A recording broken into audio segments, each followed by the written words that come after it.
This show was kind of 50-50 in my opinion. I'm also basic expecting another video, and today I'm reviewing AEW Dynamite in Pittsburgh, Pennsylvania. I wanted to do this last night, but unfortunately I couldn't because I was very tired. So, with that being said, this show had its moments, but overall kind of felt a little bland really towards the end. And I mean, there was a hot Pittsburgh crowd, and there was some loud pops, especially for, Britt Baker, because it's Britt Baker in Britsburg, as she calls it. I see what you did there, Britt. You are a very good pun enthusiast. But anyway, without wasting time, let's get into this. They do a video graphic for the late, great, beautiful Bobby Eaton. Rest in peace, Bobby Eaton. And then MJF from Wardlow backstage. MJF's got an apple in his hand. You don't know what cool is. He stole Carlito's gimmick. And he talks about, how Wardlow's going to beat Jericho tonight. And, he says to Wardlow, just get the job done, unlike you didn't beat Cody in the steel cage. Oh, well, that's a bit harsh. They're already teasing, the second time they teased that they're going to split up MJF and Wardlow, which wouldn't be a good idea because Wardlow isn't ready yet. But, I mean, to each their own, I guess. So anyways, we get the Bucks and Omega versus the Sydal brothers, Matt and Mike, and Dante Martin. Darius is out with an injury. It was fine. I didn't actually mind the match. It's just that whenever they tried to be heelish, it didn't work because they aren't really that likable to begin with. And plus, Don Callis better keep his invisible hands away, from the women's roster. If you get it, you get it. He was insufferable on commentary. He sounded pissed every time that Callis was on commentary. And for good reason. I don't blame JR. Shivani and Excalibur, whenever Callis is on commentary, they just argue like an old married couple, and it gets really, really boring and really insufferable. With that said, again, I didn't mind the match. The match went like 10 minutes, which for a Young Bucks match, that isn't good enough, apparently. Crowd was hot for Dante Martin. I mean, when he got that tag, the crowd went berserk. He was red hot in that crowd. Good strikes, some good near falls. There were some really good counters. But in the end, the BTE trigger 1, 2, 3. What is that theme for being that sounds like a college pop punk band, and it's ungodly boring. It doesn't sound enthusiastic whatsoever. Anyways, okay, the Elite win, and Shivani's in the ring. I misspelled Shivani's name because I don't know for some reason. Then Christian Cage comes out. He's going to be taking on Omega All Out for the AEW World Title. Then and then now Don Callis says there's 10 of them. There are 6 in the ring, Callis. Quit worrying about your invisible hands in the women's locker room and focus on learning how to do math. And then Jurassic Express show up. And CM Punk chants. And then Cage and Jurassic Express get in the ring. Christian's gonna take on, he wants a Impact World Title match against Omega on Rampage tomorrow, actually. Okay, interesting. And Jurassic Express have a tag title match against the Bucks next week. Okay. Black promo. He has Cody Rhodes 1 foot in the grave, and he's gonna put him 6 feet under. Hopefully not the band 6 feet under. Yeah, and Cody's gonna be doing a Miz and Mrs. knockoff called Rhodes to the Top. Rip off much? I think so. Cool, whatever. I don't care. I'm not into reality TV shows. I think they're stupid. Miro promo. He's gonna take on Fuego del Sol on Rampage, and if Fuego wins, he gets a contract, which I don't know what's up with that, but he's gonna be the Redeemer of Souls. No. Anyways, Daniel Garcia in 2.0, that's a stupid name, versus Darby Allin. It was okay. I didn't mind it. I didn't get offended by it. It was just there. Daniel Garcia, he's fine, and Darby is over with the crowd.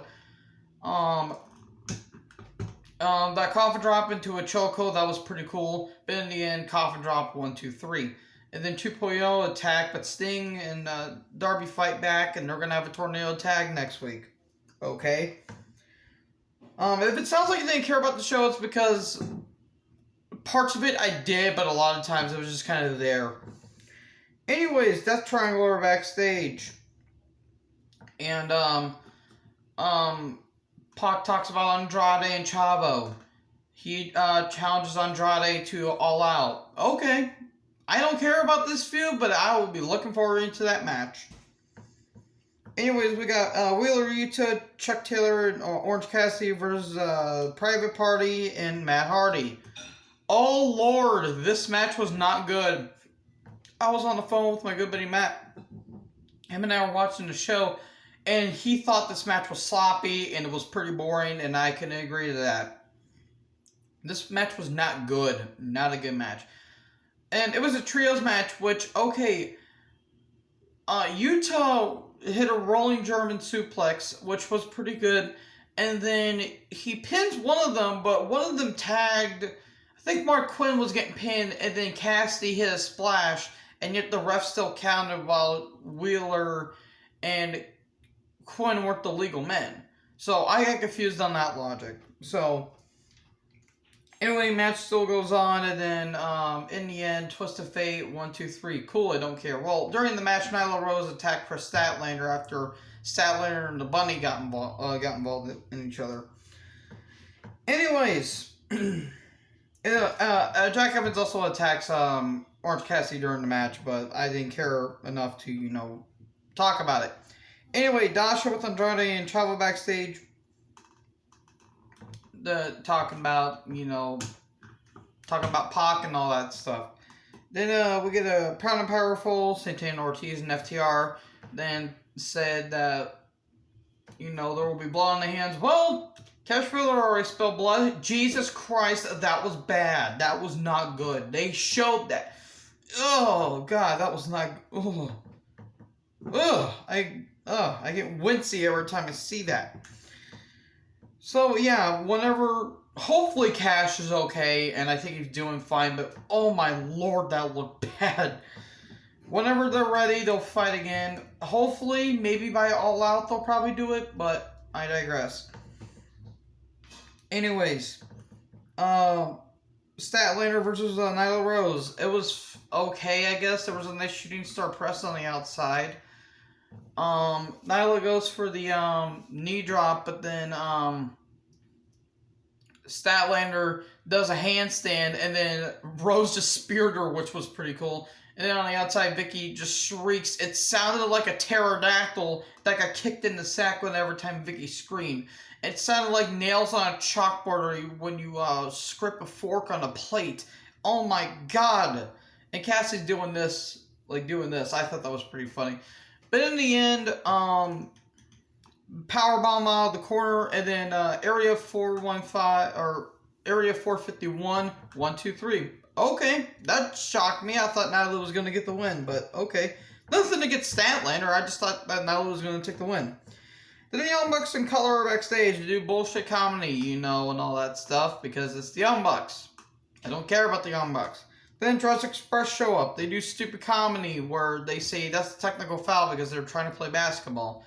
And Luchasaurus says, get out of my court and all that stuff. This was stupid.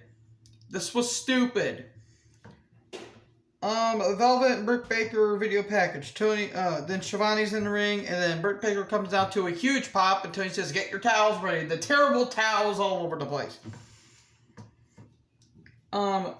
And Baker basically cuts a face promo as a heel. They can literally have Britt Baker literally slap anyone in the audience and she'll still be over as a face. No matter what heelish thinks she's going to do, they're still going to cheer Britt Baker. It's amazing. It's kind of like Austin back in the 90s. That man can literally pull a .22 caliber out and blow someone's head off, and yet he'll still be the hottest thing in wrestling. Anyway, she said that if there wasn't Britt Baker, there would be no women's division and all that stuff, and she's gonna beat, Red Velvet on Rampage. And Red Velvet comes down, and they have a brawl, and everyone boos Red Velvet because it's Britt Baker in her hometown. They're gonna main event Rampage, which I'm not mad. That's actually pretty good. Then the Cage and the Starks video package. I didn't care about this. They're gonna face man-to-man next week. No Hobbs, which, by the way, I feel bad for Powerhouse Hobbs because he recently lost his mother, which that's gotta hurt, man. That's really gotta hurt. So no Cage, or not no Cage, Jesus. No Hook, no Hobbs, and no Taz, just Starks and Cage. Cool, this feud that everybody totally wanted, still continuing. And then we got Uno and Grayson versus the Goobers. Home of the Goobers maybe take the order for the Impact Tag titles. Scott D'Amore's on commentary. Okay, I like Scott D'Amore. I think he's actually pretty cool. So there was a really dumb spot. Also, I forgot to mention, why does Rick Knox look like a poor man's Adam Pearce? I'm not joking. He looks like a poor man Adam Pearce.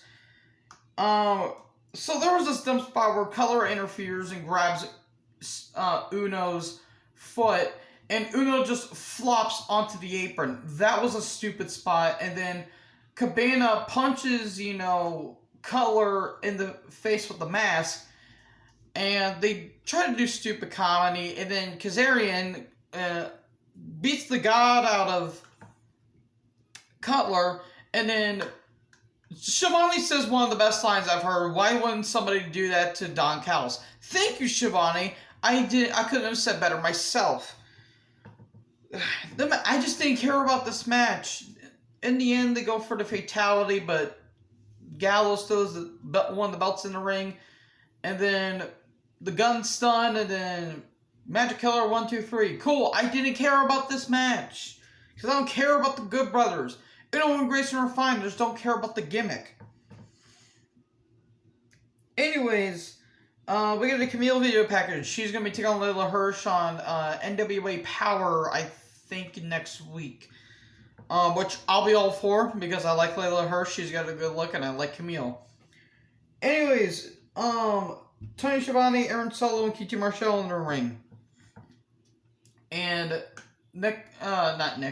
QT Marshall is going to give him an apology, but first he's got to apologize. I'm not apologizing for putting the protein shake on your head and all that stuff.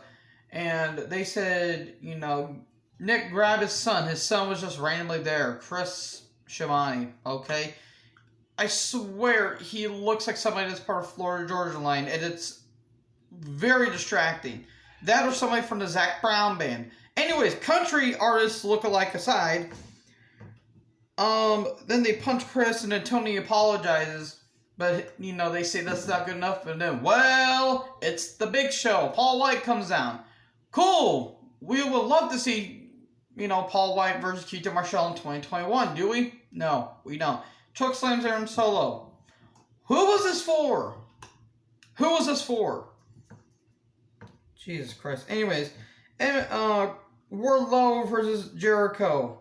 I didn't care about the match because Jericho's watched the fourth labor of Jericho. They kind of really done this backwards if you think about it, but I'm getting ahead of myself.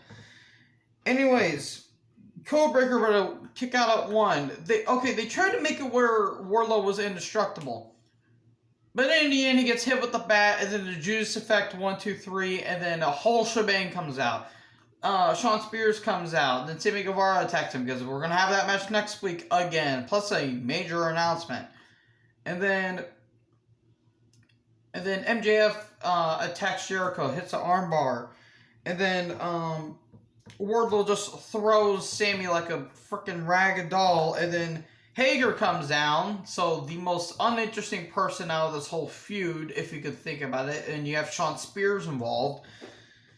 And then next week, when Jericho's going to face MJF, no Judas Effect, no Judas. You have no Judas in your mind.